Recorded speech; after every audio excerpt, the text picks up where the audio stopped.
한 주간 평안히 지내셨습니까? 예배는 여러분에게 우리 주님의 크신 은총이 함께 있기를 원합니다. 오늘 우리가 읽은 요한복음 6장, 우리 지난주에 함께 나눴던 말씀의 연속 석사 속에 있습니다. 예수님께서 말씀하시기를 나는 생명의 떡이다라고 말씀해 주고 있습니다. 내게 오는 자는 결코 줄이지 않는다라고 말씀해 주고 있습니다. 즉 예수님은 말씀하시기를 나는 하늘에서 내려온 떡이다라는 것입니다. 좀 더 한국적인 표현을 빌리자면 나는 하늘에서 내려온 밥이다라는 것입니다. 이렇게 말하자 유대인들은 술렁거리기 시작합니다. 아니 도대체 당신이 누구길래 하늘에서 내려왔다라고 이야기하느냐? 이 사람들이 예수를 몰랐으면, 예수의 부모를 몰랐으면 혹시 그럴 수도 있겠다라고 생각할 수가 있었지만 이 사람들은 예수님의 부모를 알고 있습니다. 즉 마리아와 요셉의 첫째 아들인 것을 알고 있었습니다. 이 말은 어릴 적부터 같이 봐왔다는 겁니다. 어릴 적부터 같이 봐왔는데 지금 와서 나는 하늘에서 내려온 떡이다라고 이야기하니까 사람들이 수근거리기 시작합니다. 물론 예수님의 동생들 또한 있습니다. 그 사람들은 초대교회 예루살렘 교회의 지도자인 야고보가 예수님의 형제이기도 합니다. 이렇듯 예수님에 대한 인간적인 모든 것을 알고 있었던 이 사람들, 즉 예수님을 보면서 같은 인간인데 너랑 나랑 같은 인간인데 어떻게 네가 하늘에서 내려왔냐라고 이야기하느냐라는 것입니다. 못 믿겠다는 것입니다. 여러분, 우리는 충분히 이 상황들을 상상할 수가 있습니다. 여러분이 잘 알고 있는 한 꼬마 아이가 있었는데 이 꼬마가 정말 개구장이었어요. 교회에 오면 온갖 것들을 다 망가뜨리고 하여튼 가는 곳마다 말썽 피우던 이 아이가 있었습니다. 근데 어느 날 이 아이가 180도 완전히 바뀌어서 왔습니다. 여러분 그때 어떻게 반응하시겠습니까? 에이, 걔가 해왔던 것이 있는데 쉽게 변하지 않을 거야. 예수님을 보았던 사람들의 반응이 그렇습니다. 내가 너의 부모도 알고 너의 동생도 알고 있는데 네가 어떻게 감히 하늘에서 내려온 것이냐라고 말하는다라고 이야기하는 것입니다. 그래서 성경은 말해주고 있기를 예수님이 하신 그 말씀에 대하여 사람들이 수군거립니다.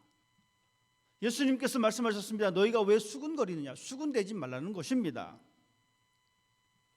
어쩌면 사람들은 이렇게 말을 했을지도 모릅니다. 제가 좀 이상하더니만 완전히 맛이 갔구나. 충분히 그런 말이 올 수도 있습니다.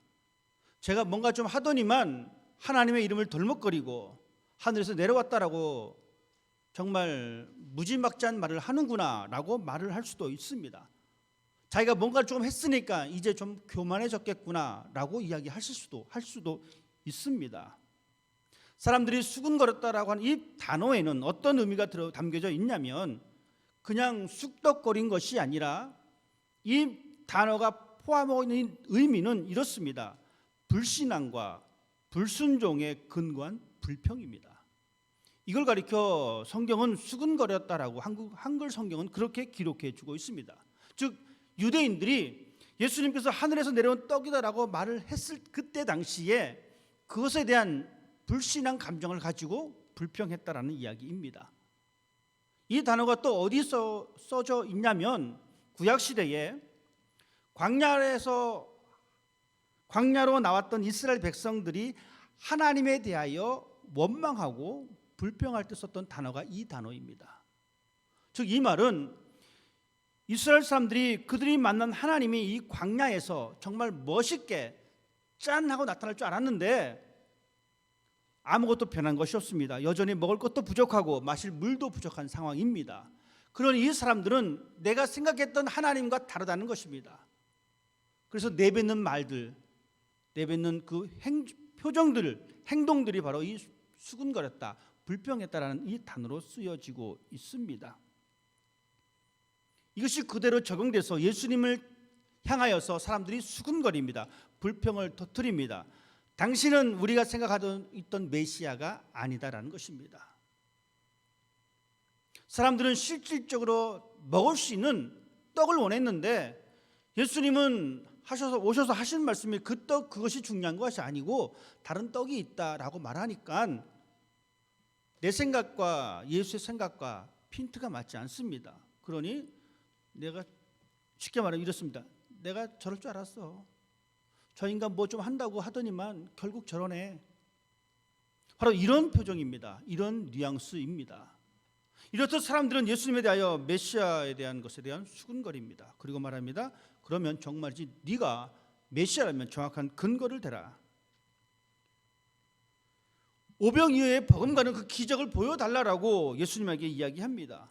그 같은 기적을 반복적으로 보여주면 우리가 너를 믿겠다라고 이야기합니다.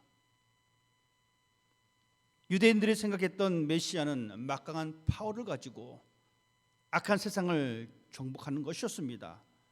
그런데 우리가 만난 예수는 어떤 사람입니까? 파워는커녕 오히려 끌려가는 도살장으로 끌려가는 가축처럼 힘없이 십자가에 달려버린 그런 모습입니다. 유대인들은 예수님을 믿지 못했습니다. 왜 그랬습니까? 나는 하늘에서 내려온 떡이다라고 말을 했음에도 불구하고 또한 오병이어를 통해서 그 기적을 보여주었음에도 불구하고 유대인들은 예수님을 믿지 못했습니다. 예수님을 믿지 못했던 수많은 사람들의 성경의 이야기를 우리는 볼 수가 있습니다. 예수님과 바로 지척에 두고 있었던 이 서기관과 바리새인들조차도 예수님을 믿지 않았습니다. 그런데 같이 봤던 세리와 죄인들은 예수님을 믿었습니다. 같은 공간 안에 있었던 어떤 사람은 예수를 믿지 못했고 같은 공간에 있었던 어떤 사람은 예수를 믿고 받아들였습니다. 무서운 이야기지만 이 자리에 우리 함께 있지만 누구는 예수 그리스도를 믿고 받아들이고 누구는 예수 그리스도를 듣지만 믿고 받아들이지 않을 수도 있다는 것입니다. 왜 그렇습니까? 유대인들이 예수님을 믿지 못했던 이유는 그들의 육적인 전통 때문에 그렇습니다. 내가 너의 부모도 알고 네 형제들도 아는데 네가 무슨 메시아냐라는 것입니다. 그들의 마음이 완악해졌습니다. 왜냐하면 내가 너의 가문을 아는데 내가 너보다 좀 나은데 이런 마음이 생기니까 그들은 예수를 믿지 않게 됩니다. 서기관과 바리새인들이 그렇습니다. 내가 너보다 율법을 더 많이 아는데 내가 어떻게 너를 믿겠느냐라는 것입니다. 이런 생각이 들다 보니까 예수에 대한 믿음이 없어집니다. 영적으로 무감각해집니다. 그래서 성경은 말하기를 믿음은 하나님의 선물이다라고 우리에게 말씀해주고 있습니다. 하나님이 주셔야지만 우리가 믿을 수가 있습니다. 그래서 우리는 하나님 앞에 기도하기를 하나님 나에게 믿음을 주십시오라고 기도하는 것입니다. 내가 믿고 싶어서 믿어지는 것이 아닙니다. 착각입니다. 믿음은 하나님의 선물입니다. 하나님이 주시는 믿음이 없으면 우리는 이해할 수가 없습니다. 대신 흉내는 낼 수가 있습니다. 이 땅에 수많은 그리스도인들이 있습니다.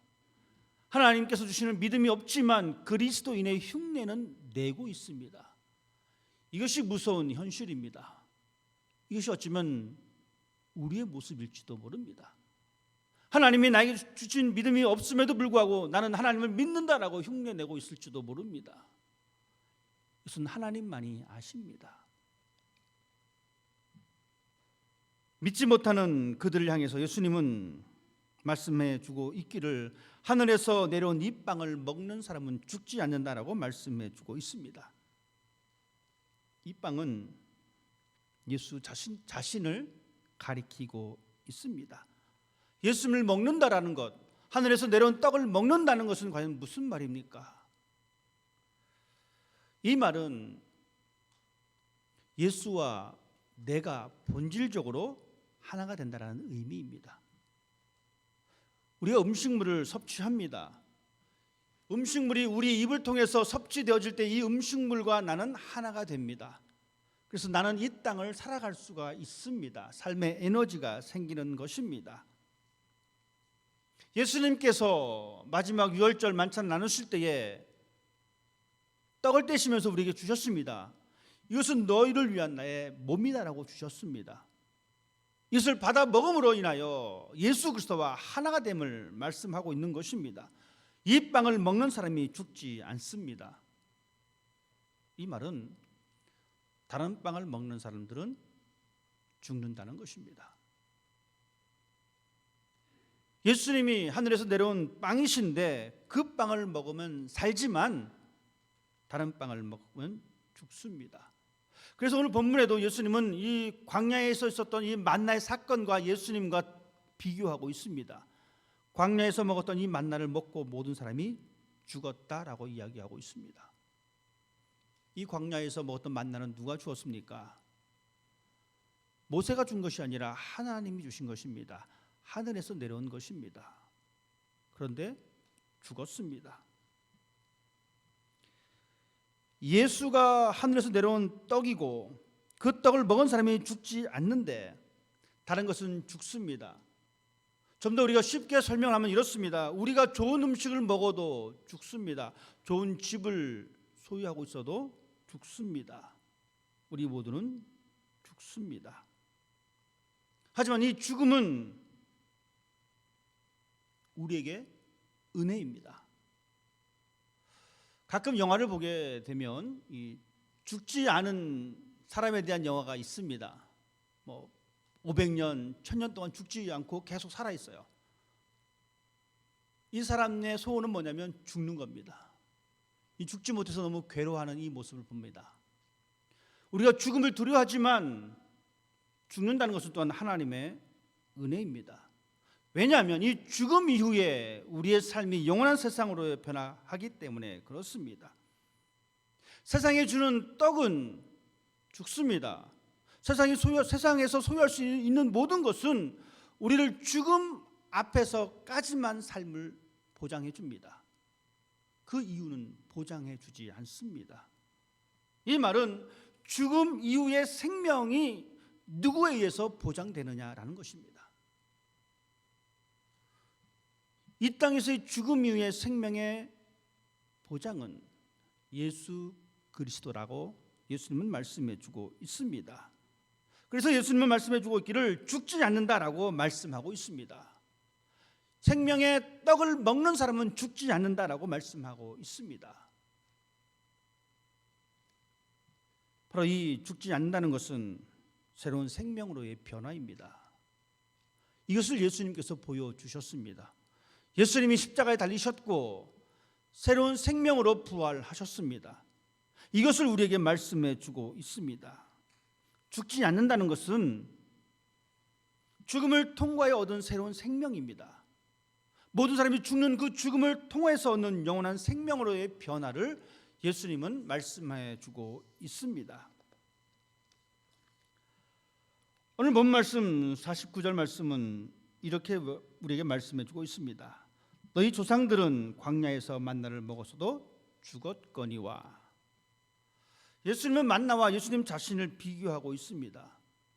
여러분, 이스라엘 백성들이 광야에서 만나를 먹었던 궁극적인 이유가 무엇인지, 물론 그들이 먹을 것이 없어서 하나님 앞에 하소연하고 불평을 터뜨렸을 때 하나님께서 그 먹을 것을 주셨지만, 신명기 기자는 하나님께서 만나를 주신 이유를 다시 해석해 주고 있습니다. 하나님께서 이스라엘 사람들에게 주신 만나의 목적은 이렇습니다.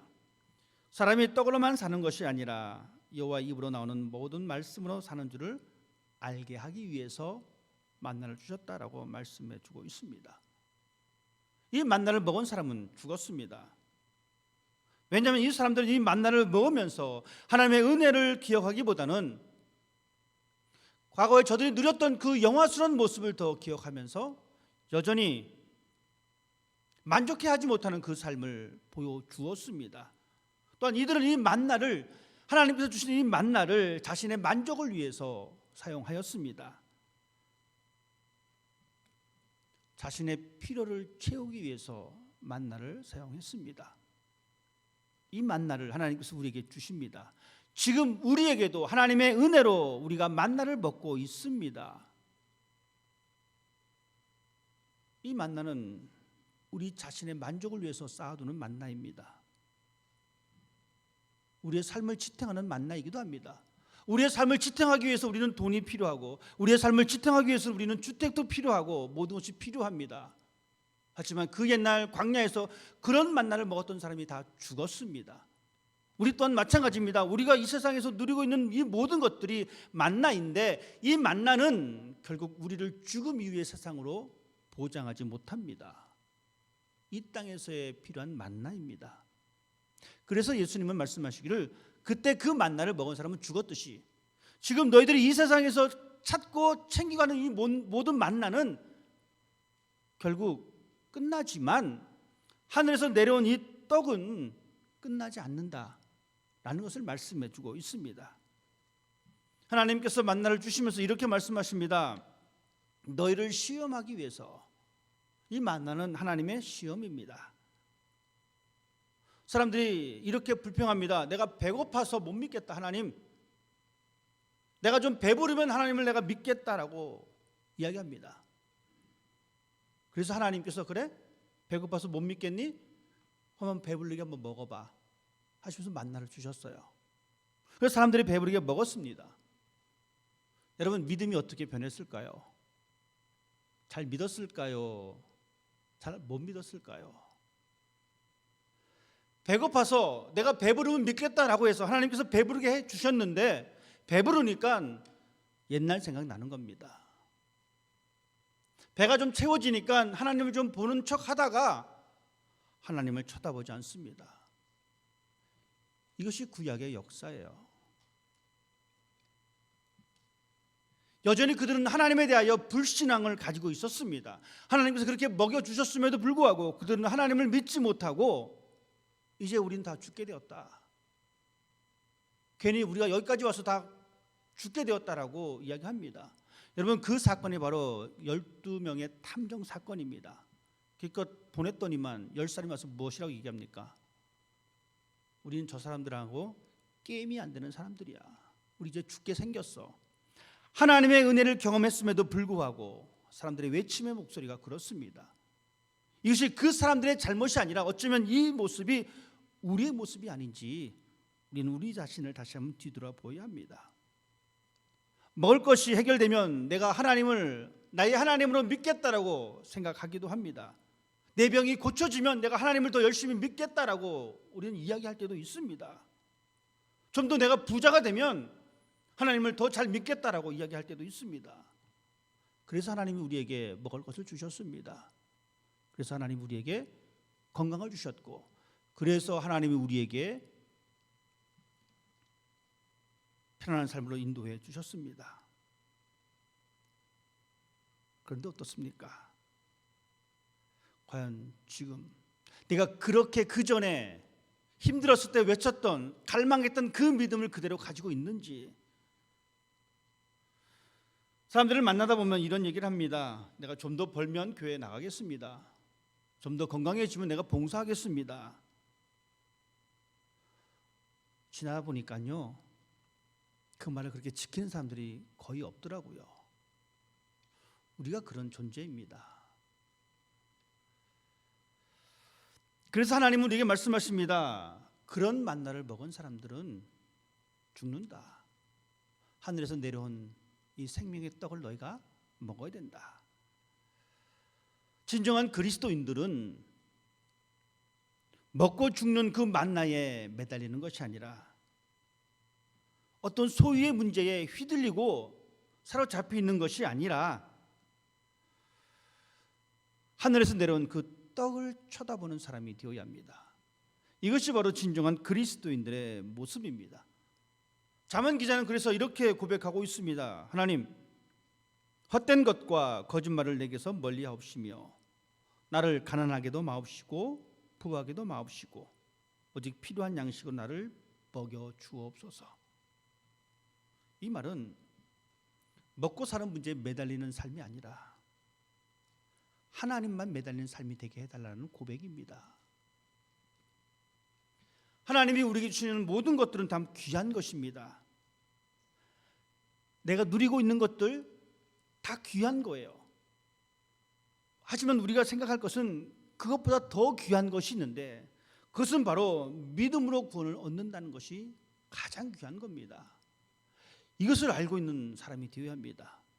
이 신앙의 바탕 위에 하나님의 사람으로 살아가는 사람이 되어야 합니다. 그때 비로소 우리는 우리가 가지고 있는 것들이 때로는 멀리 떠나버린다 할지라도 두려워하지 않습니다. 왜 그렇습니까? 하나님께서 또 우리에게 채워주신다는 것을 믿기 때문에 그렇습니다. 우리가 살만한 모든 물리적인 조건들 다 하나님의 은혜이지만 우리는 그 너머 있는 생명, 그 너머 있는 구원을 바라보는 사람이 되어야 합니다. 만나가 광야를 지나는 필수한 에너지였다라면은 예수 그리스도는, 하늘에서 내려온 생명인 이 예수 그리스도는 하나님께로 가는 필수 에너지입니다. 이것을 우리는 가지고 있어야 합니다. 왜냐하면 죽음 너머의 생명의 주인은 예수 그리스도이기 때문에 그렇습니다. 예수님께서 오병이어의 기적을 보여주신 그 의미는 이렇습니다. 먹고 배부르게 하는 것에 기대하는 것이 아니라 영원한 생명을 얻기 위한 예수가 필요하다라는 것을 가르쳐 주시기 위해서 그것을 보여주셨습니다. 하나님이 나에게 보여주시는 기적을 통해서 먹고 배부르고 더 나아지는 삶을 기대하는 것이 전부가 아님을 여러분 기억하십시다. 우리가 해야 할 것은 믿음의 주여 온전케 하시는 예수를 바라보는 것. 이것이 바로 하나님의 생명을 보유한 사람들의 특징입니다. 예수님께서 이 땅에 오신 목적이 있습니다. 그것은 바로 예수님은 이 세상에 생명을 주려 오셨습니다. 제가 말씀드린 생명은 죽음 이후의 영원한 세상입니다. 죽음 이후의 생명입니다. 예수를 아무리 잘 믿어도 죽습니다. 그건 이 땅의 생명입니다. 하지만 예수님은 이 땅의 생명을 주신 것이 아니라 죽음 위의 생명을 우리에게 주신 분이십니다. 그 생명의 삶을 위해서 예수님은 자기의 몸을 희생하셨습니다. 즉 예수님께서 우리에게 주신 그 생명은 우리를 위한 희생과 죽으심입니다. 예수님은 스스로 우리에게 모든 것을 주셨습니다. 자격이 없음에도 불구하고 단지 우리를 사랑하신다라고 하는 그 이유 때문에, 보잘것없지만 우리를 사랑하신다라고 하는 그 이유 하나 때문에 예수님은 우리에게 모든 것을 주셨습니다. 이것이 예수님의 목적입니다. 그러면 우리의 목적이 무엇이 되어야 합니까? 잘 먹고 잘 사는 것이 우리의 목적이 될 수가 있는가? 자신이 정해진 이 목표에 도달하는 것이 우리의 목적이 되어야 되는가? 무엇이든지 상관이 없습니다. 그 목적을 이루셔야 합니다. 좋은 대학 가는 것, 그 목적을 이루기 위해서 애써야 합니다. 좋은 직장 다니는 그것을 위해서 우리는 또한 애쓰는 사람이 되어야 합니다. 하지만 반드시 기억하십시다. 내가 좋은 대학을 가고 좋은 직장을 다니고 좋은 배우자를 만나고 돈을 많이 벌고 명예를 얻을 때에 분명히 기억할 것은 예수의 생명과 연결이 되어 있어야 된다는 것입니다. 그렇지 않으면 죽습니다. 그렇지 않으면 우리에게는 생명이 없습니다. 좋은 대학을 나와도, 좋은 직장을 다녀도, 좋은 배우자를 만나도, 돈을 많이 벌어도 예수의 생명과 연결이 되어 있지 않으면 우리는 죽을 수밖에 없습니다. 우리의 목적지는 이 세상이 아닙니다. 우리의 목적지는 하나님이 계시는 죽음 이후의 세상입니다. 그것을 잊지 마십시오. 그리고 그것을 위해서 날마다 예수 그리스도와 하나가 되어야 합니다. 즉 예수가 우리의 삶의 본질이 되어야 합니다. 바울은 고백하기를 내가 그리스도와 함께 십자가에 못 박혔나니 이제 내가 사는 것이 아니요 오직 내 안에 그리스도가 사는 것이라. 이 바울의 고백이 저와 여러분의 고백이 되시기를 원합니다. 유대인들은 그 예수를 보고도 믿지 못했습니다. 당장의 위익이 없기 때문에 믿을 이유가 없습니다. 교회 다니기 싫어하는 사람들, 교회를 나누기를 거부하는 사람들의 특징이 그렇습니다. 내가 지금 당장 교회 간들 내 삶이 뭐 바뀌겠느냐, 나에게 유익이 없다는 것입니다. 그래서 그들은 복음을 거부합니다. 여러분, 우리가 분명히 생각할 것은 당장의 위익이 없다 할지라도, 이 세상에 당장한 위익이 없다 할지라도 저 세상에서의 생명이 있기 때문에 우리는 십자가 안에 늘 거하는 사람이 되어야 합니다. 우리의 모습이 바로 그렇습니다. 사람들은 당장의 위익이 없고 고정관념에 사로잡혀 있고 다 알고 있기 때문에 예수를 믿지 않습니다. 즉 하나님과 관계가 없습니다. 우리는 어떻습니까? 우리도 가끔 이런 말을 할 때가 있습니다. 예수를 잘 안다고 생각합니다. 이 자리에 앉아 계신 여러분들 예수님에 대해 잘 알고 계십니다. 잘 알기 때문에 예배도 드리고 말씀도 잘 듣습니다. 그런데 잘 알지만 우리의 관심은 다릅니다. 유대인들이 예수님을 잘 알았습니다. 하지만 그들의 관심이 달랐습니다. 그들의 목적이 달랐습니다. 예수님께서 그런 사람들 향해서 말씀하십니다. 아버지께 듣고 배운 사람은 내게로 오느니라. 아버지께 듣고 배운 사람입니다. 우리는 예수님을 잘 압니다. 예수님에 대해서 잘 들었습니다. 하나님에 대해서 많이 들었습니다. 거기가 끝입니다. 오늘 성경은 분명히 우리에게 말씀해 주고 있기를 듣고 배운 사람입니다. 듣는 것만으로 충분하지 않습니다. 여러분, 듣는 것에는 여러 가지 종류가 있습니다. 비판적인 들음이 있습니다. 무관심의 들음이 있습니다. 지금 이 시간도 무관심의 들음이 있을 수도 있습니다. 왜냐하면 내 생각은 지금 다른 곳에 가 있기 때문에 무관심의 청취입니다. 우월감의 들음이 있습니다. 마지막으로 듣고 습득하는 들음이 있습니다. 이스라엘 백성들은 열심히 하나님의 말씀을 들었습니다. 그들은 때마다 하나님의 율법을 들었습니다. 그것이 전부였습니다. 마지막에 빠져버렸습니다. 듣고 배워야 되는데 듣고 땡. 오늘도 듣고 그만. 내일도 듣고 그만. 그 시간이 500년, 1000년을 이어왔던 것입니다. 아무것도 변하지 않았습니다. 요즘 미디어가 참 발달돼서 수많은 방송이 우리 곁에 있습니다. 방송의 홍수 속에 살아갑니다. 그러니까 누가 무슨 말을 하면 다 알아요. 성경 이야기하면 다 알아요. 그만큼 많이 들었다는 겁니다. 여러분도 웬만한 얘기 다 아시잖아요. 굳이 목사가 이렇게 주일날 설교할 필요가 없잖아요. 다 알잖아요. 성경에 대충 이런 사건이 있다는 거 다 알잖아요. 그런데 뭘 하자 그러면 다 알아요. 내가 좀 바빠서. 다 알아요. 내가 좀 아파서. 다 알아요. 내가 좀 없어서. 아까워서. 듣기만 하는 사람의 귀는 높아집니다. 대신에 마음은 굳어집니다. 그것을 가리켜 잔소리한다라고 얘기합니다. 귀가 딱지가 붙도록 다 들었다는 거예요. 다 안다는 겁니다. 그러니 들을 때에 어떻게 듣느냐면 비판적으로 듣습니다. 하나님의 말씀을 들어도 다 아니까 비판적으로 듣습니다. 하나님의 말씀을 들어도 다 아니까 무관심으로 듣습니다. 하지만 분명한 것은 예수님께서 말씀하십니다. 듣고 배운 사람 내게로 온다. 듣고 배운 사람이 내게로 온다. 그 사람이 생명의 떡을 소유한 사람이다라고 우리에게 말씀해 주고 있습니다. 듣고 배운다는 것은 듣고 습득한다는 것입니다. 이것은 연습에 의해서 내 것으로 만드는 것입니다. 쉬운 예로 이렇습니다. 여러분 수영할 줄 아시는 분들 어떻습니까? 수영은 이론으로 배우는 것이 아닙니다. 물론 수영할 때 내 몸이 가라앉기 전에 오른팔을 뻗어서 앞으로 내밀고 고개를 돌려서 숨을 마시고 다시 고개를 숙여서 숨을 내뱉고 이것이 수영입니다. 이것을 아무리 들어도 물속에 들어가지 않으면 안 됩니다.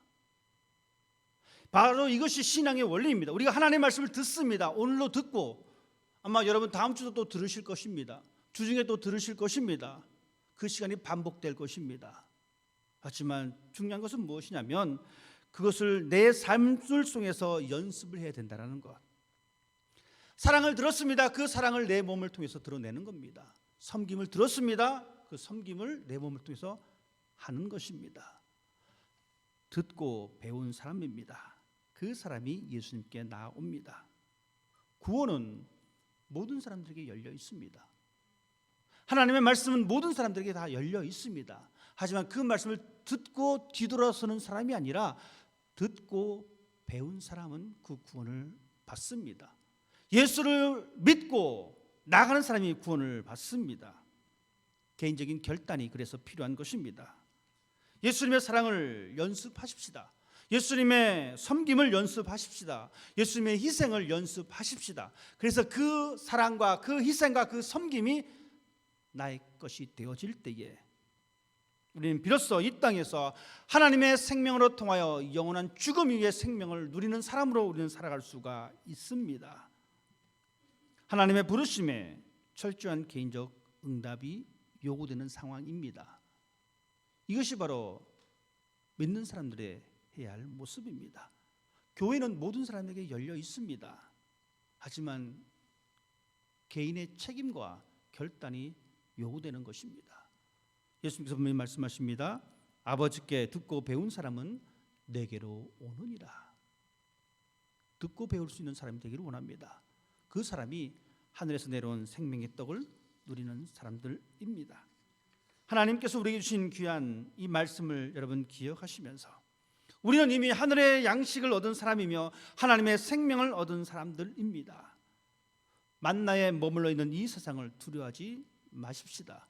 우리의 시민권은 하늘에 있습니다. 세상을 부러워하거나 두려워하지 말기 바랍니다. 대신에 하늘에서 내려온 그 생명으로 말미암아 우리의 삶을 더욱더 풍성하게 만들 수 있는 여러분이 되시길 바랍니다. 그 삶은 부족함이 없는 삶입니다. 다윗의 고백입니다. 여호와는 나의 목자시니 내게 부족함이 없으리로다. 이 귀한 말씀이 여러분의 인생 일기장에 세워지는 복이 있기를 주님의 이름으로 부탁을 드립니다. 기도하겠습니다.